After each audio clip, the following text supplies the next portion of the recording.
There's a good chance you've heard of the Drug and Alcohol Clearinghouse and the number of truckers who've been disqualified from driving since it began in 2020. But if you're struggling to understand the Clearinghouse and how it works, you're not the only one. After watching this video, you'll have clarity on the Clearinghouse and you'll know how to register in the system.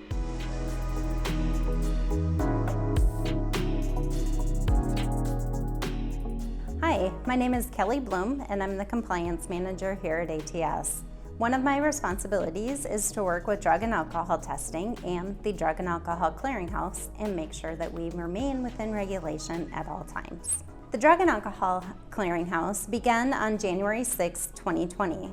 It is now a database that will contain information on all positive DOT-related drug or alcohol violations. So if you have failed a random pre-employment, post-accident, any type of DOT test after January 6, 2020, you will be in the Clearinghouse.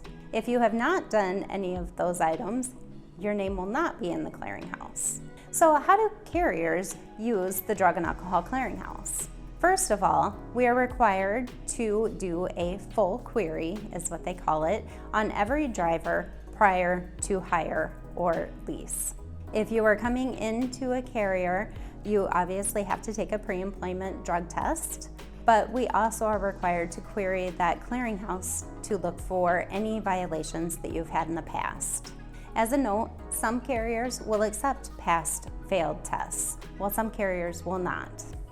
Another way that we use the Drug and Alcohol Clearinghouse is through an annual, what we call a limited query. We're required to query the database annually on all current drivers to make sure that a violation hadn't happened since the last time we queried and the present time. This may happen if you go to another carrier in between your employment with us and you fail a test with them. That's why the carrier does need to query it annually. Before we do an annual limited query, we do have a consent form that we have drivers sign. That is done at orientation and it lasts for the life of your employment or lease with the company. Another way that carriers are required to use the Clearinghouse is to report any failed alcohol or drug test or refusal to test. We are required to do that within a certain time frame whenever we receive notification that there is some type of an issue with the driver's test. So how is the Clearinghouse used for you, the driver? As a driver, you will need to provide consent anytime a carrier is required to run a full query on you. As we discussed earlier, a full query is normally only performed at pre-employment. A full query is also required if that annual limited query has some type of hit, is what we call it. If something comes back on that annual query, we won't know exactly what it is, but we are required within 24 hours to then run a full query. So if you are required to run a full query at any point, you will need to provide consent by logging into the Clearinghouse and providing consent. Another way that drivers should use the Clearinghouse is to review your own record to make sure that there are no errors. It is technology, things can happen, so it is a good idea to log in every once in a while and check your own record to make sure that nothing has shown up that shouldn't. A final way to use the Clearinghouse would be if you did fail a drug or alcohol test and you need to find a substance abuse professional or a SAP. Those are also listed in the Clearinghouse, which would give you assistance in finding the help that you need. If you do fail a drug or alcohol test with the Clearinghouse will show your progress through the Substance Abuse Professional Program.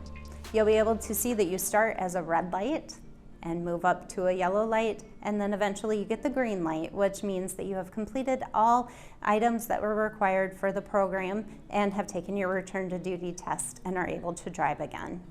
As a carrier, if carriers see the green light, they know that you are able to return to the road. If a carrier sees the red or yellow light, they know that you are not allowed to be on the road at that time. Enforcement officers are able to pull the Clearinghouse also at roadside inspections. So it's good to know that if you do have a violation in your history and you haven't completed that substance abuse professional program, you may be caught at an inspection and then you would be placed out of service. How to register in the Clearinghouse. If you're a driver and you would like to register in the Clearinghouse just to check your information or for any other reason, you can do it by visiting the Clearinghouse website. It is a bit of a lengthy process, but once you get registered once, you will remain registered, so you won't have to do that again. If you haven't switched companies in the past few years, you've likely never created an account with the Clearinghouse. But if you'd like to keep track of your information, or you think you may switch companies in the near future, registering for the Clearinghouse will help you be more prepared when companies run pre-employment screenings. If you've ever had an issue with drug or alcohol screening and you want to continue driving, you'll need to go through the SAP program. Check out this article linked below that explains what the SAP program is and what to expect. Thanks for tuning in for another edition of Over the Road on the Truck Driving channel. We make videos like this every week, so if you found this to be helpful, give the video a like and subscribe to our channel. Thanks for watching, and we'll see you out on the road.